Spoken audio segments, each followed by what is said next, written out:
Hi friends, வாங்க தேங்காய் பால் ரசம் எப்படி வைக்கிறதுன்னு பார்க்கலாம். அதுக்கு தேவையான பொருட்கள்: மிளகு,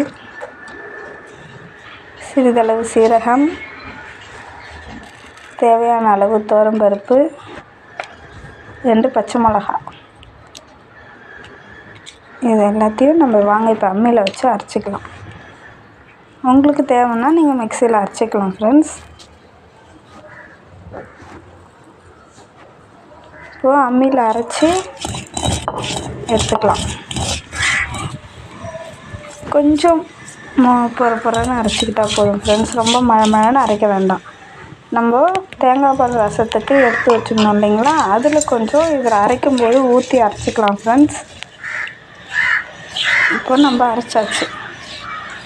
நம்ம கிண்ணத்தில் எடுத்துக்கலாம் ஃப்ரெண்ட்ஸ்.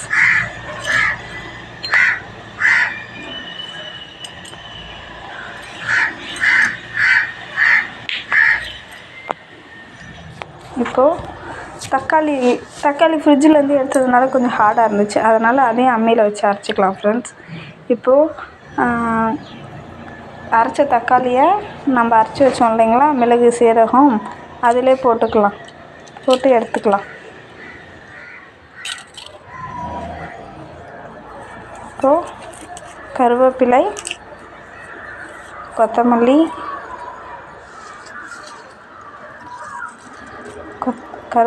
கொத்தமல்லி, பூண்டு, தேவையான அளவு புளி, இது எல்லாத்தையும் நம்ம அரைச்சி வச்சோம் இல்லைங்களா, மிளகு சீரகம் தக்காளி, அது கூட இதையும் நம்ம போட்டுக்கலாம்.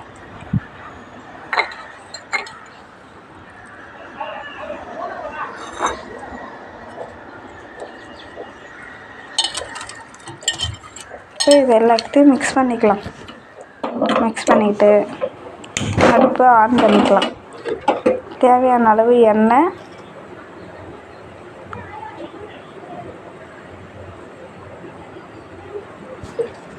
இப்போது கடுகு, காஞ்ச மிளகா போட்டுக்கலாம் ஃப்ரெண்ட்ஸ். என்கிட்ட காஞ்ச மிளகா இல்லை, அதனால் நான் 2 பச்சை மிளகா போட்டிருக்கேன்.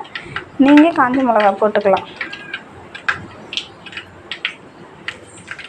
போட்டுட்டு பெருங்காயத்தூள், மஞ்சத்தூள் அதையும் அதில் போட்டுக்கலாம்.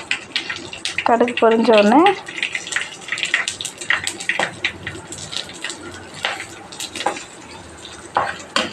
இதை நல்லா வதக்கி விட்டுட்டு நம்ம மிக்ஸ் பண்ணி வச்சோம் இல்லைங்களா, அதை இதில் ஊற்றிக்கலாம்.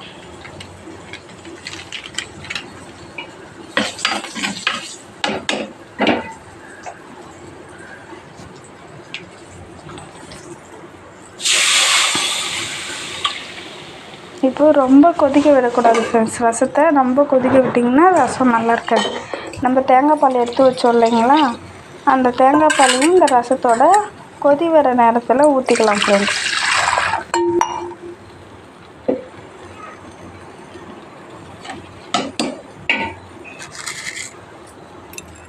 தேவையான அளவு உப்பு ஃப்ரெண்ட்ஸ்.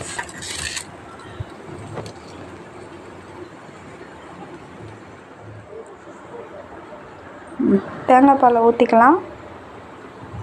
ஊற்றணும் கொஞ்சம் கொதி வரும்போது நம்ம அடுப்பை ஆஃப் பண்ணிக்கலாம்.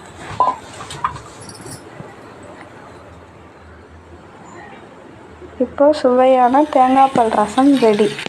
நீங்களும் இதே மாதிரி ட்ரை பண்ணி பாருங்கள். நானும் இதான் ஃபஸ்ட் டைம் ட்ரை பண்ணுறேன். ட்ரை பண்ணி பார்த்துட்டு எப்படி இருக்குன்னு சொல்லுங்கள் ஃப்ரெண்ட்ஸ். பாய்.